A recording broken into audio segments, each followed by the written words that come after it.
नमस्कार प्रिय दर्शकों, आप देख रहे हैं ज्योतिष मंत्र। प्रिय दर्शकों, नवरात्रि के समय में प्रत्येक व्यक्ति अपने सामर्थ्य के अनुसार अपनी श्रद्धा भाव भक्ति के साथ में माँ को मनाने रिझाने का प्रयास तो करते ही हैं, परंतु नवरात्रि में जितना महत्व माँ की शक्ति आराधना का है उतना ही महत्व श्री हनुमान जी महाराज भैरव जी की पूजा का है, क्योंकि ये दोनों ही माँ के अनुचर है, माँ के साथ चलते हैं। नवरात्रि के इस समय में यदि इन दोनों की आराधना नहीं की जाती तो माँ की उपासना आराधना अधूरी रह जाती है। ऐसे समय में यदि हनुमान जी महाराज, भैरव जी या फिर माँ भगवती शक्ति का कोई मंत्र जागृत किया जाए तो शीघ्र अतिशीघ्र जागृत हो जाता है और आपके प्रत्येक कार्य की सिद्धि करता है, मनोकामना पूर्ति करता है। आज भैरव जी के एक मंत्र प्रयोग की चर्चा है और जब शक्ति आराधना की बात करता हूं तो बार बार बोलता हूं, जब शक्ति आराधना हो तो भैरव का पूजन अनिवार्य होता है और भैरव की आराधना हो तो शक्ति का पूजन अनिवार्य होता है। बिना भैरव के शक्ति और बिना शक्ति के भैरव का पूजन नहीं किया जा सकता। यदि ऐसा करते हैं तो हमारी साधना, हमारा प्रयोग अपूर्ण रहेगा, उसका पूर्ण फल प्राप्त नहीं होगा। आज भैरव के जिस मंत्र की चर्चा करने जा रहा हूं वह तीक्ष्ण है, प्रभावी है। कैसा भी किसी भी प्रकार का संकट जीवन में आ गया है, कोई समस्या जीवन में चल रही है या फिर अभी फिलहाल नहीं है, इस मंत्र को इस नवरात्रि में सिद्ध कर लीजिए। जब भी जीवन में संकट परेशानी हो, स्वयं के लिए हो या फिर किसी दूसरे के लिए, इसका प्रयोग किया जा सकता है। इस मंत्र प्रयोग को आजमा कर देख सकते हैं, हर हाल में ये अपना प्रभाव दिखा देता है। भैरव जी का अत्यंत प्रभावी साब्र मंत्र है और जैसे कि पूर्व में भी बोल चुका हूं, साब्र मंत्रों में बड़े विधि विधान की चर्चा नहीं होती, केवल मंत्र को जागृत किया जाता है, मंत्र का जप किया जाता है, उसी से मंत्र अपना फल दे देता है। तो इस मंत्र में भी लंबे चौड़े विधि विधान की आवश्यकता नहीं है, केवल मंत्र का जप ही पर्याप्त होगा। अब कैसे और किस प्रकार जप करना है, किस सामग्री के साथ करना है, किस दिन से इसका आरंभ करना है। प्रिय दर्शकों, इसका आरंभ शनिवार रविवार से किया जा सकता है। नवरात्रि के प्रथम दिन से कर सकते हैं, अर्थात नवरात्रि में यदि नहीं कर पाते तो शनिवार रविवार से कभी भी इसका आरंभ किया जा सकता है। परंतु इस बात का ध्यान रखिएगा, जिस दिन भी आरंभ कर रहे हैं उस दिन कोई सिद्ध योग मुहूर्त अवश्य चल रहा हो, जिससे हमारी साधना को बल मिलेगा, हमारा प्रयोग, हमारी साधना, हमारा मंत्र जाप शीघ्र ही सफल हो जाएगा। तो इस मंत्र प्रयोग को किसी शनिवार रविवार से कर सकते हैं या नवरात्रि के प्रथम दिन से भी आरंभ किया जा सकता है। रविवार के दिन अमावस्या तिथि है, उस दिन से इसका आरंभ कर सकते हैं, अति श्रेष्ठ होगा। तो आप अपनी सुविधा के अनुसार अपने समय का प्रबंधन कीजिए और फिर इस साधना का आरंभ कीजिए। अब साधना के लिए किस प्रकार की सामग्री की आवश्यकता है वह भी जान लेते हैं। सभी सामग्री आपकी स्क्रीन पर लिखी हुई है। सामान्य भैरव जी की पूजा के लिए प्रयोग की जाने वाली सामग्री, जिसमें अक्षत, पुष्प, धूप, दीप, नैवेद्य, फल फूल, मिष्ठान, साथ में भैरव जी के लिए भोग। अब भोग में आप अपने सामर्थ्य के अनुसार सामग्री रख सकते हैं, विशेष कुछ नहीं। अंतिम दिन में एक विशेष भोग भैरव मंदिर में देना है और प्रथम दिन जब साधना आरंभ करेंगे तो भैरव मंदिर में भोग अर्पित करना है। सभी पूजन सामग्री, भोग सामग्री स्क्रीन पर लिखी हुई है, इसमें से जो आपकी व्यवस्था बन जाए, जैसा आपका सामर्थ्य हो उसके अनुसार व्यवस्था कर लीजिए और फिर इस साधना का आरंभ कीजिए। इस साधना को करना किस समय? प्रातः काल, संध्या काल, रात्रि काल, कभी भी इस साधना का आरंभ किया जा सकता है। सिद्धि योग में शनिवार रविवार के दिन या नवरात्रि के प्रथम दिन से, परंतु सिद्धि साधना के लिए श्रेष्ठ समय है रात्रि का समय, तो रात्रि में करें, अति उत्तम होगा। अन्यथा प्रातः काल, संध्या काल करेंगे तो भी कोई दिक्कत नहीं। ये मंत्र अपने आप में ही सिद्ध है, जागृत है, केवल हम अपने अनुकूल बना रहे हैं, मंत्र को सिद्ध कर रहे हैं अपने लिए। मंत्र तो सिद्ध ही होते हैं, मंत्र को अपनी ऊर्जा के अनुसार, अपने ओरा के अनुसार उसको जागृत किया जाता है, जिससे कि मेल करके हमारे कार्य की सिद्धि कर दे। इसीलिए मंत्र का सिद्धि विधान किया जाता है, अन्यथा प्रत्येक मंत्र सिद्ध ही होता है। अब इसका विधान कैसे करना है? जिस समय भी आप इस मंत्र का विधान कर रहे हैं उससे पहले भैरव मंदिर में भोग सामग्री लेकर के जाइए। एक दोने में 11 लाल पुष्प ले लीजिएगा, गुलाब के हो, कनेर के हो या फिर अन्य किसी प्रकार के लाल पुष्प हो, और साथ ही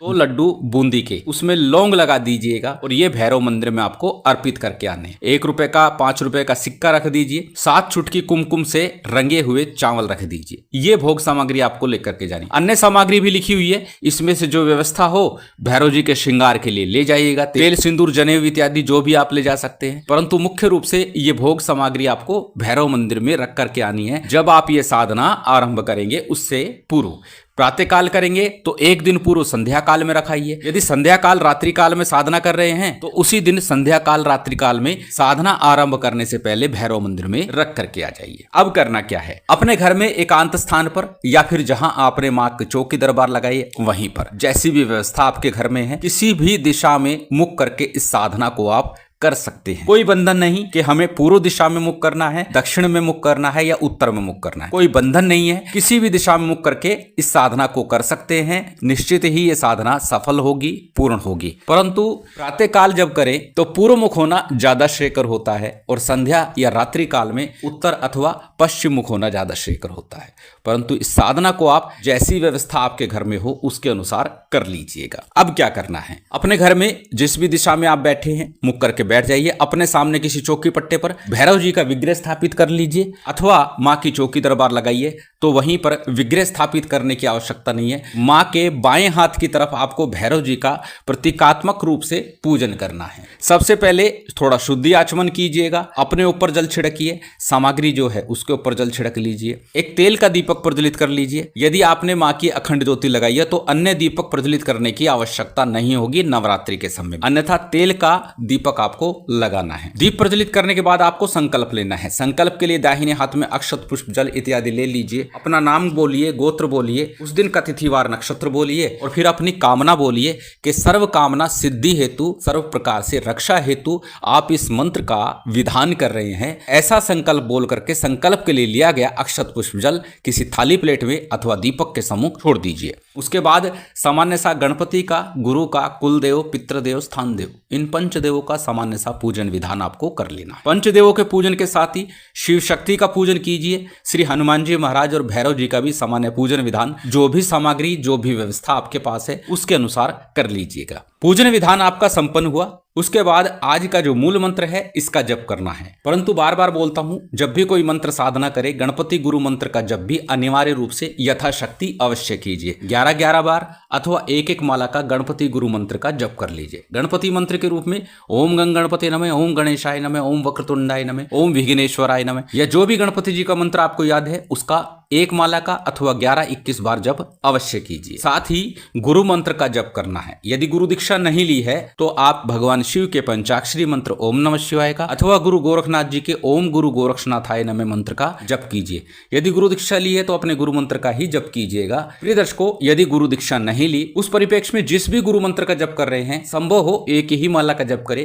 अति श्रेष्ठ होगा। तत्पश्चात हमें आज का जो मूल मंत्र है इसका जप करना है। साबर मंत्र है। साबर मंत्रों की चर्चा हो तो बार बार बोलता हूं, साबर सिद्धि मंत्र का 11 बार जप करना शेकर होता है। साबर सिद्धि मंत्र आपकी स्क्रीन पर है, स्क्रीनशॉट लेकर रख लीजिए, को कॉपी नोटबुक में नोट कर लीजिए। जब भी साबर मंत्र की साधना हो 11 बार इसका जप अवश्य कीजिएगा। हमारी साधना को बल मिलेगा और शीघ्र हमारी साधना सफल हो जाएगी। साबर सिद्धि मंत्र को भी एक बार बोल करके बता देता हूं। गुरुसठ गुरु है वीर, गुरु साहब सुमरी बड़ी भांत, सिंगी टोरो बन कहू मन नाऊ करतार, सकल गुरु की हर बजे, घट पकड़ उठ जाग, चेत संहार श्री परमहंस। ये साबर सिद्धि मंत्र है। उसके बाद आज का जो मूल मंत्र, इसका आपको जप करना है। पहले मंत्र को अच्छे से कंठस्थ कीजिएगा। ये बात मैं बार बार बोलता हूं ताकि मंत्र जाप के समय किसी प्रकार की भूल ना हो। और मंत्र को जब देख देख कर करते हैं तो मंत्र में पूर्ण मन नहीं लग पाता, केवल मंत्र को पढ़ने में मन लग जाता है। इसलिए मंत्र को पहले अच्छे से कंठस्थ करें। यदि कंठस्थ ना हो पाए, उसके लिए भी बोल चुका हूं, किसी भोजपत्र के ऊपर सिंदूर चमेली तेल मिला करके एक लेप बनाइए, शाही बनाइए, उससे चमेली की या अनार की कलम से भोजपत्र के ऊपर मंत्र को लिख लीजिए, उसको अपने सामने रखिए, फिर मंत्र का जप कीजिए, तो भी मंत्र सिद्धि शीघ्र हो जाती है। मंत्र अत्यंत सरल है, आपकी स्क्रीन पर है, स्क्रीनशॉट ले सकते हैं, किसी कॉपी नोटबुक में नोट कर सकते हैं।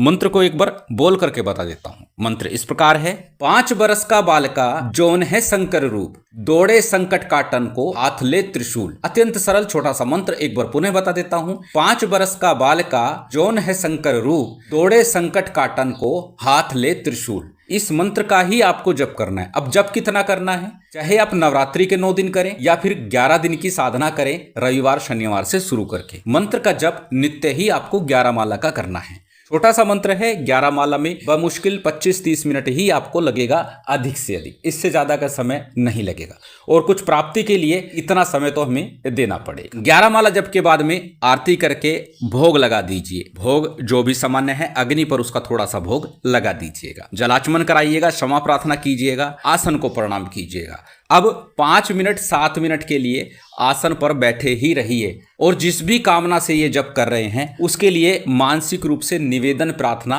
करते रहिए। उसी आसन पर बैठे रहिए। जप करते ही तुरंत बाद आसन को छोड़ना नहीं है। इस प्रयोग में, अन्य प्रयोगों में अक्सर बोल देता हूं कि जप के बाद आसन को प्रणाम करके उठ जाइए, लेकिन इस प्रयोग में कुछ देर के लिए आसन पर आपको बैठे रहना है। बस इतना ही प्रयोग है। इसी से संकटों का नाश होता है, आपके कार्य सिद्ध होते हैं, मनोकामना पूर्ण होती है। यदि दूसरे के लिए कर रहे हैं, संकट नाश के लिए, तो इस मंत्र से धागा बना करके आप दे सकते हैं, डोरा बनाकर दे सकते हैं। सूती धागे में 49 गांठ लगाइए, भैरव जी के इस मंत्र का जप करते हुए और सामने वाले व्यक्ति को दे दीजिए। गले में या हाथ में जैसे भी चाहे वो धारण कर सकता है। इसी से उसके संकटों की निवृत्ति होने लगेगी। और जब संकट निवृत्ति हो जाए, परेशानी समस्या से निजात मिल जाए या मनोकामना पूर्ण हो जाए, तो भैरव मंदिर में भोग अर्पित अवश्य करा दीजिएगा। अत्यंत सरल विधान, अत्यंत सरल प्रयोग विधि करके लाभ अवश्य उठाइए। शिव शक्ति की विशेष कृपा आप सभी को प्राप्त हो, यही कामना है।